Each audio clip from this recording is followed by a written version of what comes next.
ऐसे ही महाप्रभु जी के एक परम मित्र हुए, उनका नाम था नाहरमल जी। क्या नाम था? नाहरमल। ये नाहरमल जी देवबंद में ही रहते थे, लेकिन श्री हितरवंश महाप्रभु जी के जाने के बाद ये बड़े बेचैन हो गए। इन्होंने कहा कि भाई हमारे प्राण हरिवंश जी अब नहीं है जब यहाँ पे, तो हम कैसे रहें, हम भी जाएंगे वृंदावन। विचार कीजिए, घर परिवार संपत्ति सब छोड़ करके वृंदावन आ गए, सबको हाथ जोड़ दिए। घर परिवार के लोगों ने खूब रोका, नहीं रुके, बोले अब अगर मुझे रोका तो मेरे प्राण चले जाएंगे, मेरे प्राण निकल जाएंगे, मैं रह नहीं पाऊंगा, मुझे जाना है वृंदावन। और श्री नाहरमल जी वृंदावन आ गए। वृंदावन आते श्री राधा वल्लभ लाल जी का दर्शन किया, महाप्रसाद पाया। अच्छा, एक बात आपको हम बोल दें, थोड़ा ध्यान से सुनिएगा। हम पहले दिन से चर्चाएं सुनते आ रहे हैं। पहले दिन श्री चैतन्य महाप्रभु की चर्चा सुन रहे थे, फिर उसके बाद हम लोग अब हितरवंश महाप्रभु की चर्चा सुन रहे हैं। कल से स्वामी श्री हरदास जी की चर्चा सुनेंगे। इन चर्चाओं में कई लोगों के मन में ये संशय आ सकता है, बोले ठाकुर जी के दर्शन से ऐसा कुछ प्रभाव नहीं हो रहा, महापुरुषों के दर्शन से वो हिल रहे हैं, उनके नेत्रों से आंसू आ रहे हैं, कंपायमान हो रहा है। बोले कहीं ना कहीं आप आचार्यों के दर्शन को इतना प्रधान क्यों बता रहे हो? भैया एक बात ध्यान से सुनना, अटपटी नहीं लगेगी बात, और लग रही है तो गलत है। ठाकुर जी जो है ना, वो अचल ठाकुर जी हैं, और आचार्य जो हैं वो सचल ठाकुर जी हैं, वो चलते फिरते ठाकुर जी। श्री बिहारी जी तो अचल निकुंज में विराजमान है, पर स्वामी श्री हरदास जी तो चलते फिरते बिहारी जी हैं, इसलिए उनकी उपस्थिति परिणाम कर देती है जीवात्मा पर। ये महापुरुष विराजमान है, ये महापुरुष विराजमान है, ये सब संत जन जो विराजमान है, ये चलते फिरते ठाकुर जी हैं, ये चलते फिरते लाल जी हैं। हमारे श्री हरिराम व्यास जी का एक पद है, और व्यास जी की चर्चा आवेगी तो सुनाएंगे।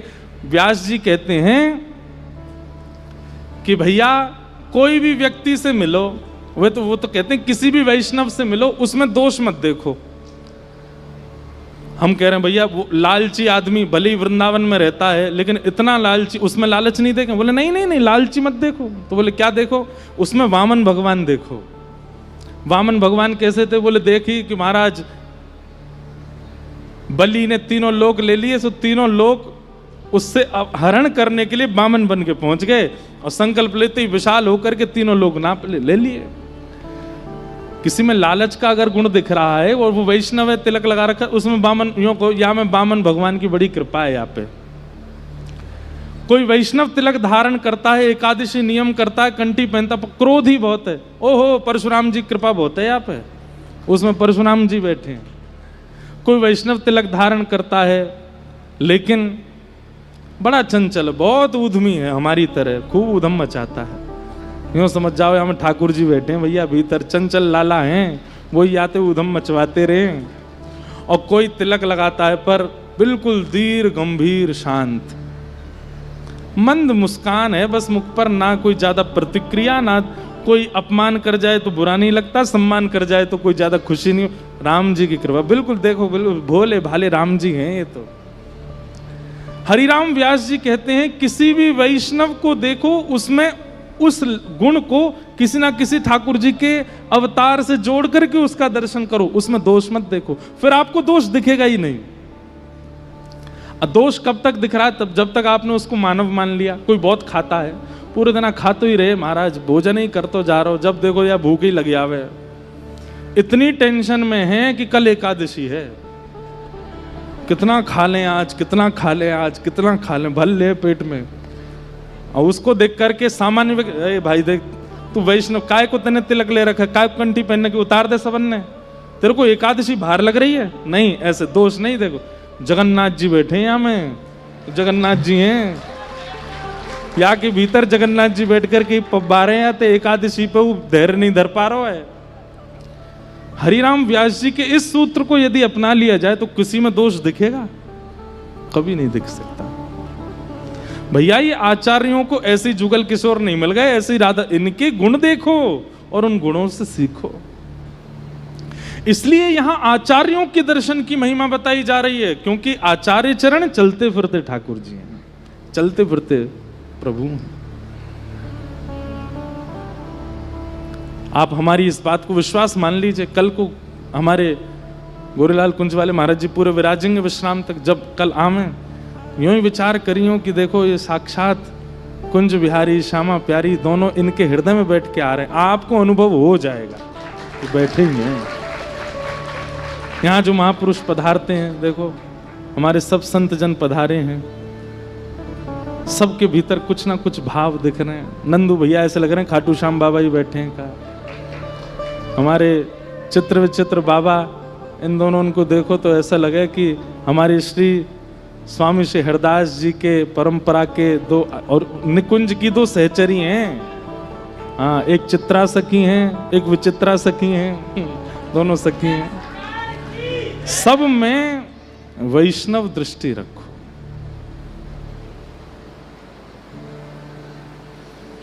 और कोई भाव नहीं। तो इसलिए आचार्य दर्शनों की महिमा यहां सुन रहे हैं।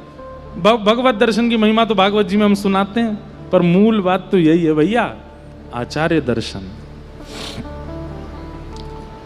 तो नाहरमल जी अपना सब छोड़ छाड़ करके आ गए, किनके लिए? हितरवंश महाप्रभु के लिए। राधा वल्लभ जी का दर्शन किया, महाप्रसाद पाया, पूछने लगे, बोले भैया राधा वल्लभ जी कहाँ हैं? हमारे महाप्रभु जी कहाँ हैं, हितरवंश महाप्रभु? तो किसी ने कही वो तो वन की ओर गए हैं। ढूंढते ढूंढते वन में जैसे जाकर के देखा तो क्या पाया कि श्री हितरवंश महाप्रभु जी एक थैला अपने कंधा पे टांगा हुआ है और पुष्प बीन रहे हैं, तोड़ तोड़ करके थैला में डाल रहे हैं, और कहीं से लकड़ी उठाते हैं दूसरे थैला में डाल रहे हैं। और जब महाप्रभु जी को इतनी तत्परता से वो सब पुष्प और वो सब बिन रहे थे, नाहरमल ने जाकर के देखा, बोलो राम राम राम राम राम। बताओ हमारे महाप्रभु जी पलकों पे विराजमान रहने चाहिए थे, बताओ ये निष्ठुर वन में नंगे पांव डोल रहे हैं, ये पुष्प बीन रहे हैं। अरे मुझे कह देते, मैं 2-4 और सेवक लिया था, किसी को पुष्प बीनने पे लगा देता, किसी को लकड़ी उठाने पे लगा देता। ये महाप्रभु जी का काम है।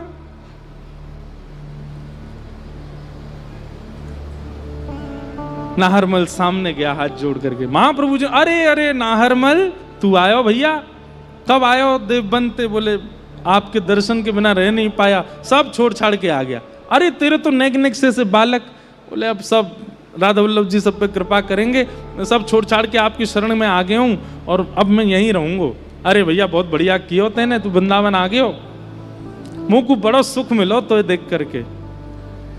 लेकिन नाहरमल बोलो मुझे सुख नहीं मिला आपको देख के। ऐसा काय को बोला भैया? बोले आप साक्षात महाप्रभु हैं, आप हितरवंश महाप्रभु हैं, आपके इतने अनुयायी, इतने सेवक, और आप यहाँ लकड़ी बीन रहे हैं, आप यहाँ पे पुष्प उठा रहे हैं, आप यहाँ पे ये पुष्प चयन कर रहे हैं। अरे किसी को कह दीजिए भगवान, आप हटिए छोड़िए, ये लाओ मुझे दीजिए, मैं इसको चयन करता हूं। महाप्रभु जी बोले क्यों, तेने ऐसी क्यों सोची? अरे ये सेवा कोई आपके लायक है? ये सुनते ही महाप्रभु जी के नेत्र ताम्रवर्ण हो गए, लाल पड़ गए, और चिल्ला करके बोले, अरे नाहरमल तू श्री जी की सेवा में ऊंच नीच करे हैं? जो श्रृंगार करे, जो आरती करे वही प्रधान है, और जो बेचारों लकड़ी बीने और जो पुष्प चयन करके जाए बाकी कोई योग्यता नहीं है। अरे तेने कैसे सोच ले कि ये सेवा छोटी है, ये सेवा ओछी है, वही सेवा बड़ी है जो भीतर गर्भगृह में होवे? तेने कैसे विचार कियो या काम को? अरे ये लकड़ी बीन करके जामेंगे, ये लकड़ी जाकर के चूल्हे में जाकर के जलेंगी, वहां पे पतीलो धरो जाएगा, घी डालेंगे, दाल पकेगी और बढ़िया सुंदर दाल सिद्ध है करके श्री प्रिया प्रियतम के अधर को स्पर्श करेगी। तू या लकड़ी को ओछो समझ के या को तू अपकार कर रहा है? अरे ये यानी जन्म काय को लियो? लकड़ी के ऊपर महिमा करने लगे महाप्रभु जी।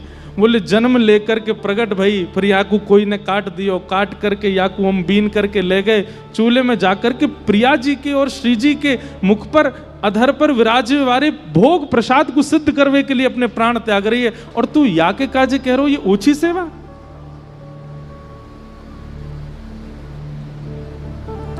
महाप्रभु जी इतने क्रोध में भर गए, नारमल क्षमा कर दो। बोले क्षमा नहीं, अब तो को दंड मिलेगा।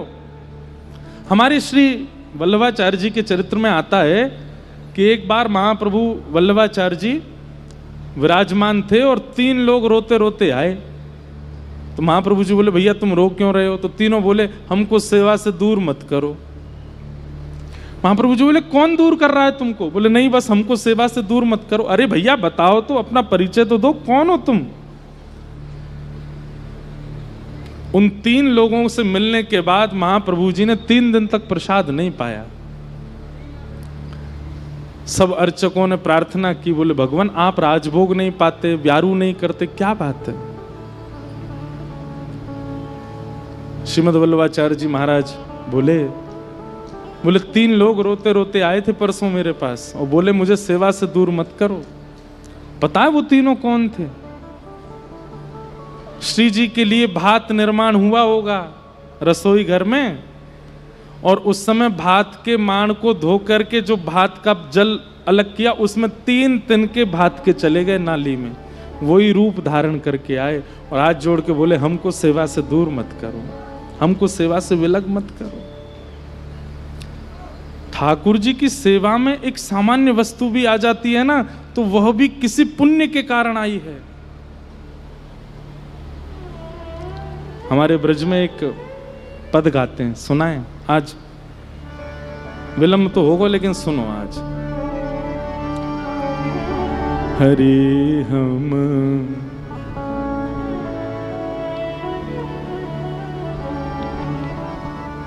क्यों ना भये मोर, हरे हम क्यों ना भये मोर, हरे हम क्यों ना भये मोर, हरे हम क्यों ना भये मोर। हाँ क्यों ना भये हम मोर, हरि क्यों ना भये हम मोर। वृंदावन क्यों ना भये हम मोर, हरि हम क्यों ना भये।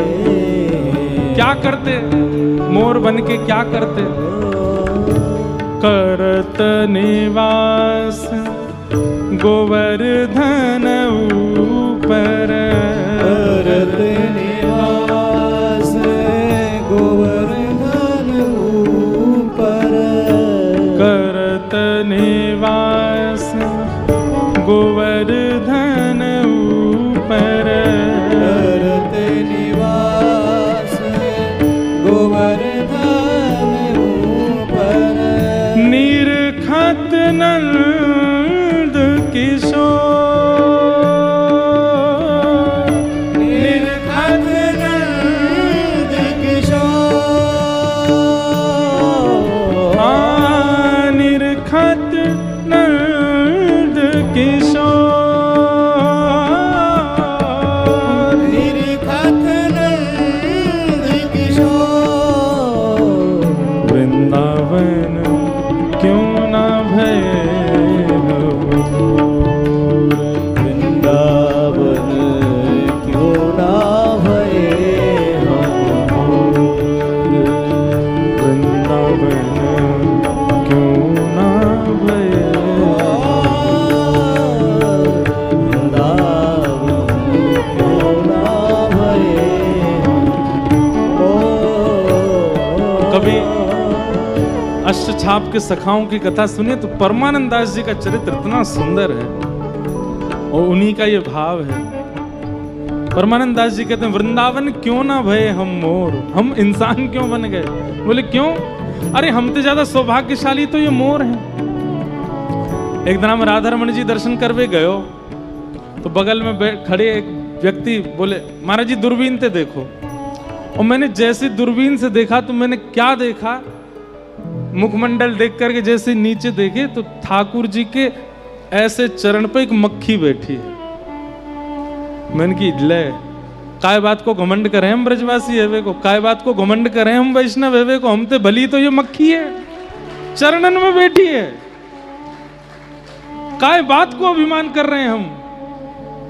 परमानंद दास जी कह रहे हैं क्यों ना भय वंशी कुल सजनी, क्यों ना भय वंशी कुल सजनी, क्यों ना भय वंशी कुल सजनी, क्यों ना भय वंशी कुल सजनी, अधर पियत घन घोर, अधर पियत घन घोर,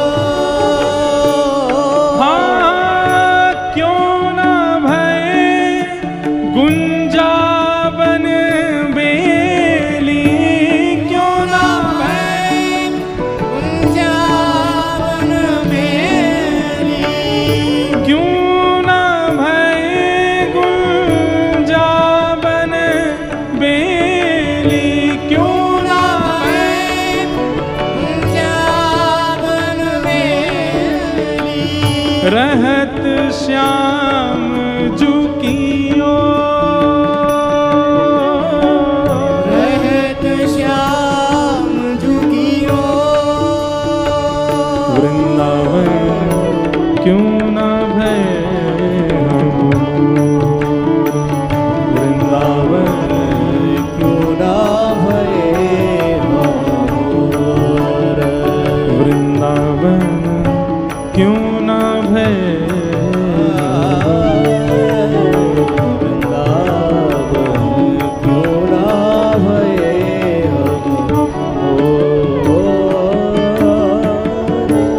क्यों ना भय मकराकृत कुंडल, क्यों ना भय मकराकृति कुंडल, क्यों ना भय मकराकृत कुंडल, क्यों ना भय मकराकृति कुंडल, श्याम श्रवण झकझो, श्याम श्रवण झकझो, अरे इंसान बन के अभिमान कर रहे हैं, अपने आप को सोच रहे हैं कि हम गा सकें, हम बोल सकें, हम चल सकें, हम बैठ सकें, हम परिक्रमा कर सकें।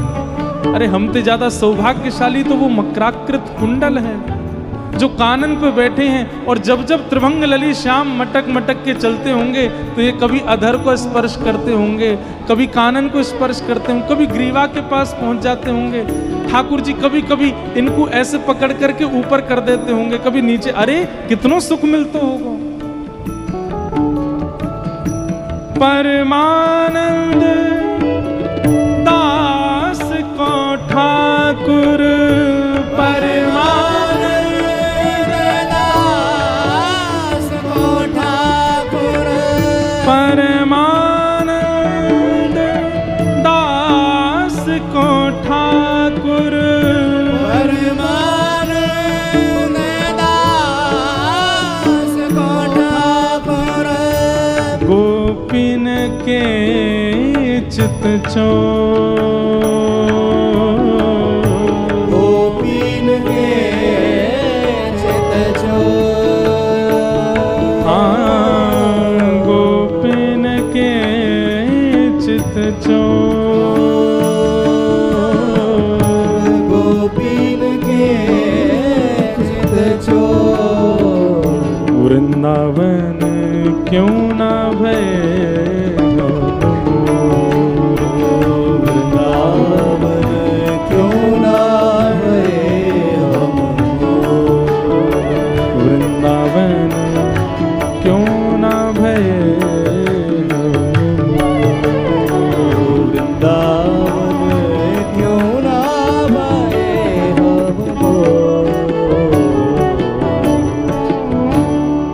अगर मोर होते करत निवास गोवर्धन इतने ओछे हैं हम मानव के, हम पे गिरिराज जी पे स्पर्श करना भी हमको अलाउ नहीं है। ऊपर मत चढ़ जाइए, उदारी क्यों पिटोगे। और ये बंदर ये ऊपर ही चढ़ जाए, मोर ऊपर बैठ जाए, हमसे ज्यादा प्रिय तो वो है ठाकुर जी को। काय बात का अभिमान करते हैं हम मानव होने का। क्यों ना भय वंशी कुल सजनी, क्यों ना भय वंशी कुल सजनी, अधर पिबत घन घोर, अधर पिबत घन घोर, क्यों ना भय गुंजावन बेली, क्यों ना भय गुंजावन बेली, रहत श्याम की ओर, रहत श्याम की ओर, वृंदावन क्यों ना भय हम मोर, वृंदावन क्यों ना भय हम। तो नाहरमल को कह रहे हैं हितरवंश महाप्रभु, तू सेवा छोटी बड़ी समझता है। अरे तुझसे ज्यादा भाग्यशाली तो ये लकड़ी है, कम से कम प्राण गवा करके श्री जी के अधरामृत के लिए प्रसाद तो बना रही है। तो हम क्या कर रहे हैं? अरे हमसे ज्यादा सौभाग्यशाली तो ये पुष्प हैं, अपने परिवार को छोड़ करके कम से कम किशोरी जी के कर्ण पर बैठ करके श्रृंगार की शोभा तो बढ़ा रहे हैं, और तू इनको ओछा समझ रहा है, इनका अपमान कर रहा है इस प्रकार कह के कि ये छोटी सेवा है। महाप्रभु जी ने दंड दे दिया। बोले क्या दंड? बोले जब तक तू जीवित है तेरा मुख नहीं देखूंगा। और सोचो, जो अपना घर खानदान बच्चे सब छोड़ के आ गया महाप्रभु जी के लिए, आते ही वृंदावन में दंड मिल गया उसको।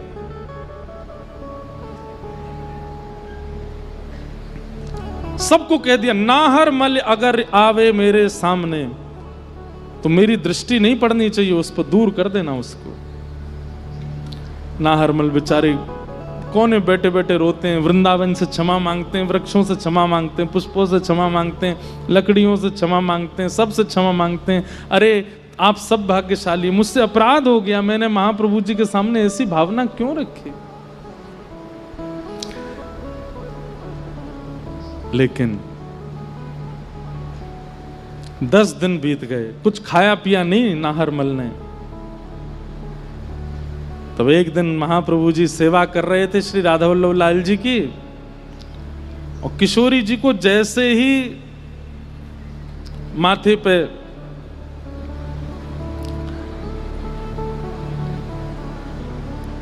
पुष्प धारण करामें, चुनरी धारण करामें, तो कभी तो चुनरी नीचे उतर जाए, कभी पुष्प नीचे गिर जाए, कभी माला उतर के गिर जाए, कभी नतबेसर गिर जाए। और जब इतने अथक बार करने पर भी गिरने लगे तो महाप्रभु जी समझ गए कि श्री जी प्रसन्न नहीं है। हाथ जोड़ करके श्री जी से कहा, हे श्यामा जी, कोई अपराध बनो मोते। किशोरी जी प्रकट हो गई, और जैसे प्रकट हुई नेत्रों में अश्रु, और बोली इतनी कठोरता अच्छी नहीं महाप्रभु जी। नाहरमल ने अपराध कियो जाने पर वो अवोध है, आप उसको क्षमा कर दो। महाप्रभु जी बोले अरे क्षमा कर दूं, मैं तो आपसे भी यही कहूंगा, आप भी गुस्सा करो उस पर। उसने आपकी सेवा को ओछा कैसे माना। और श्री जी क्षमा करियो, आपको स्वभाव तो बड़ो निर्मल है, सहज स्वभाव पर नवल किशोरी जी को ने कहूं न रिस कहूं भूले हूं न होत सखी, ने कहूं न रिस कहूं भूले हूं न होत सखी, रहत प्रसन्न सदा ये मुख हासी है, रहत प्रसन्न सदा ये मुख हासी है। ऐसी सुकुमारी प्यारी लाल जू की प्राण प्यारी, ऐसी सुकुमारी प्यारी लाल जू की प्राण प्यारी। कैसी हैं हमारी किशोरी जी, प्रकट होकर के श्री हितवंश जी से कह रही हैं कि आप उसको क्षमा कर दो, इतना क्रोध अच्छा नहीं। महाप्रभु जी बोले, श्री जी देखो मेरे अंतरंग भाव को आप समझो, अगर मैं गुस्सा नहीं करूंगा तो ये बाकी सब भी आपकी सेवा को ऊपर नीचे करेंगे, कोई सेवा बड़ी कोई सेवा छोटी ऐसा मानेंगे, या हमारी मेरो करना आवश्यक है। श्री जी बोली, अब है गयो, अब जाओ और जाकर के नाहरमल को स्वीकार करो, ये मेरी आज्ञा है, मेरी प्रसन्नता के लिए करो। महाप्रभु जी बोले, अब जाकू आप स्वीकार कर ले, वाकू कौन छोड़ सके हैं, जहां पे आपने दृष्टि डाल ली। वास्तव में बंधु एक बात बताएं आपको, अंतरंग बात, क्रोधापि देवेन वरेण तुल्यम, हमारे शास्त्र कहते हैं कि बड़ों का क्रोध वरदान के समान। वास्तव में नाहरमल के इस त्याग को देख करके महाप्रभु जी चाहते हैं इसको मैं नहीं प्रिया जी स्वीकार करें, यहाँ पे प्रिया जी कृपा करें, जाको श्री जी स्वीकार करें। इसलिए ये पूरा नाटक किया महाप्रभु जी ने, क्रोध करने का, ना देखने का, 10 दिन तक उसको दृष्टि से दूर, क्योंकि वे चाह रहे हैं। सब आकर के महाप्रभु जी से कहते हैं ऐसे मत करो ना, नाहरमल सब छोड़ो, तो भी देखना बंद कर दूंगा अगर तू बाकी सिफारिश लेके आवेगो तो। इतना क्रोध महाप्रभु जी, अरे भाई वो आचार्य चरण, उनको क्रोध नहीं आता, ये तो गुरुजनों के तरीके होते हैं ठाकुर जी से, ठाकुर जी स्वीकार करवाने के, ठाकुर जी स्वीकार करें वाकु। कईयों ने आकर के महाप्रभु जी से कहा, नाहरमल की इतनी गलती नहीं है, आप क्षमा कर दो, हम समझा देंगे, आज से नहीं करेगा। बोले रुक जा, तेरे लिए भी यही नियम बनाऊंगा, तो को भी नहीं देखूंगा मैं। अरे नहीं नहीं नहीं नहीं, नहीं आप रहो, गुस्सा ही रहो। महाप्रभु जी प्रतीक्षा कर रहे हैं, जादिन श्री जी कहेंगी स्वीकार करो, मतलब श्री जी मां को अंगीकार करेंगी तब मुझ को सुख मिले। मैं चाहूं कि नाहरमल के या त्याग को फल ये मिले कि मैं नहीं, श्री जी स्वीकार करें। और आज जब श्री जी ने स्वीकार किया है, वह के बाद भी महाप्रभु जी बार बार कह रहे हैं, नहीं श्री जी मैं नहीं करूं, नहीं नहीं, श्री जी प्रकट है, कहीं हाथ पकड़ लियो। बोले आप यदि मुझ को कुछ मानो तो जाओ, नाहरमल को स्वीकार करो। और ये सुनते ही तो महाप्रभु जी दौड़े नाहरमल के पास। नाहरमल ने जैसे ही देखा महाप्रभु जी आ रहे हैं तो छुप गया, क्योंकि नियम है कि मैं दिखूं ना। महाप्रभु जी जा, अरे नाहरमल कहाँ है? बोले जय जय मैं सामने नहीं आऊंगा, आपको नियम टूट जाएगा, मैं दिखूंगा नहीं, आपने कहिए मृत्यु पर्यंत मैं आपके सामने नहीं आऊंगा मैं। अरे नहीं नहीं, तू कहाँ है भैया, जल्दी आ मेरे पास। और ढूंढ करके नाहरमल को अपने हृदय से लगाया। जय जय ऐसे मत करो, आपने नियम लियो। बोले मैं नियम, मेरो नियम चलेगा? अरे तो को तो श्री जी ने स्वीकार किया, तो को तो लाडली जी ने स्वीकार किया, चल। और लेकर के नाहरमल को श्री राधा वल्लभ जी के सन्मुख। आचार्य चरणों की कैसी लीला है। एक सरस माधुरी जी का पद है क्योंकि हम सरस माधुरी जी को, सरस निकुंज को भक्तमाल की हमारा गुरु स्थान है, वहीं से हमने भक्त चरित्र कहने शुरू किए। तो वहां के आचार्य चरण एक बहुत सुंदर पद गाते हैं। परम दयाल स्वामिनी मोरी, परम दयाल स्वामिनी मोरी। श्री वृषभानु भवन कुलभूषण, श्री वृषभानु भवन कुलभूषण। कीरति कुंवरे शरण में तोरी, कीरति कुंवर शरण में तोरी। अहो लढ़ेती दया दृष्टि कर, अहो लढ़ेती दया दृष्टि कर। एक चितो करुणा की कोरी, एक चितो करुणा की कोरी। सब लोग गाओ। परम दयाल स्वामिनी मोरी, परम दयाल स्वामी। आप हरिवंशी हो और कभी आचार्य अपराध बन जाए और आपके आचार्य चरण आपसे नाराज हो जाएं, श्री जी को प्रार्थना करिए। आप हरिदासी हो, कुंज बिहारी जी से प्रार्थना करिए। आप गौड़िया वैष्णव हो, गौर महाप्रभु से प्रार्थना करियो। आप रामानुजी हो, श्रीमन नारायण से प्रार्थना। आचार्य नाराज अगर है गए हैं तो फिर आदि आचार्य या आदि इष्ट को प्रणाम करो। वो रीझ गए तो आचार्य को रीझना पड़ेगा। वो यदि मान गए तो आपके आचार्य को प्रसन्न होना पड़ेगा। क्या कह रहे हैं? गुण निधान प्यारी प्रियतम की, गुण निधान प्यारी प्रीतम की। परम प्रवीण तो अति ही भोरे, परम प्रवीण तो अति ही भोरी। रहूं हजूर राबरी निस दिन, रहूं हजूर राबरी निस दिन। सेवा करूं निकुंजन ठोरी, सेवा करूं निकुंज की को। हे हुलस हुलस गाऊं गुण तोरे, हुलस हुलस गाऊं गुण तोरे। हुलस हुलस, हुलस मतलब नेत्र से नीर प्रवाह करते हुए भावावेश में आपके गुण गाऊं। हुलस, और इसका एक और अर्थ है क्या? निर्लज्ज होके, ये का सोचेगो, वो का सोचेगो, आगे बारे का, ये सब विचार नहीं करूंगा मैं। बस भुजा उठा करके हम तो बस गाएंगे प्रेम से, भाव से।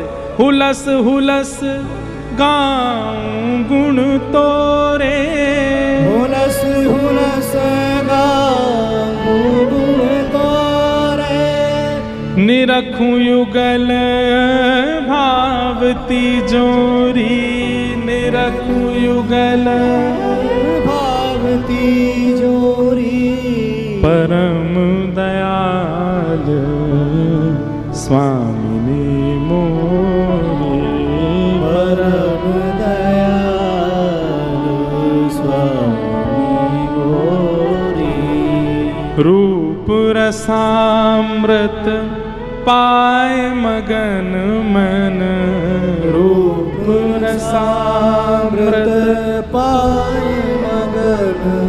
और छकी रहूं या रस में बोरी, छकी रहूं या रस में बोरी।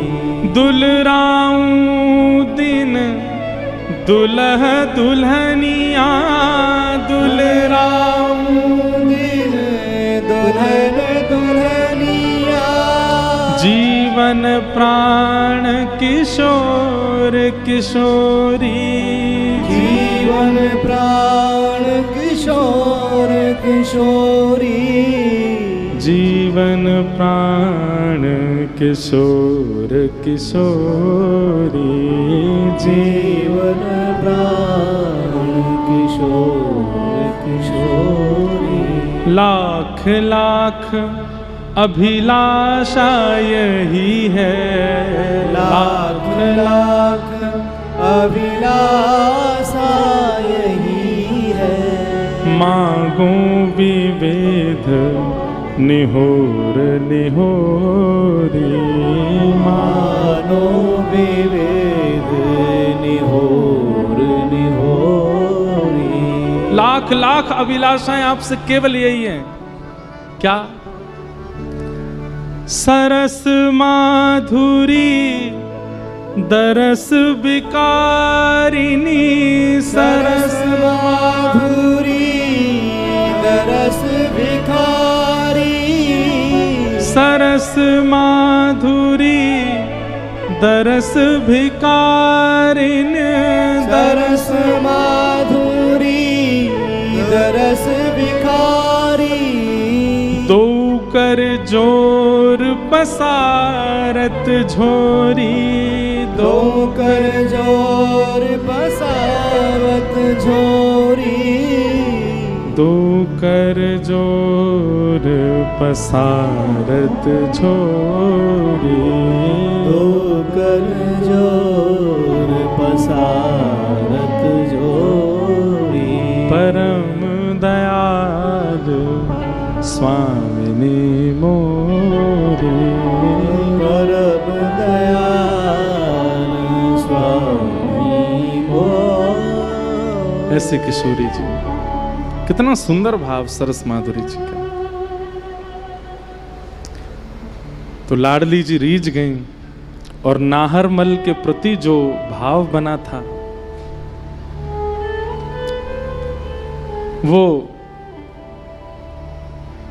छोड़ दिया और उसको स्वीकार किया। स्वीकार किया नहीं है, वो करवाना चाहते थे कि ठाकुर जी स्वीकार। किसी को तो आचार्य चरण ज्ञान दे के स्वीकार करवाते हैं ठाकुर जी के, किसी को आचार्य चरण भक्ति देकर के स्वीकार करवाते हैं, और किसी किसी को आचार्य चरण क्रोध करके स्वीकार करवाते हैं। ठाकुर जी इसको स्वीकार करो। ये बात निश्चित है कि आचार्य चरण शरण जिसने ग्रहण करी उसको ठाकुर जी अस्वीकार करेंगे, ऐसा हो ही नहीं सकता। आचार्य चरण सबके लिए अलग अलग, किसी को खीर पवाते हैं, किसी को पूड़ी पवाते हैं, कोई तो कहें तू अचार में ही रहे, अचार ही पा। ये आचार्यों की लीला है।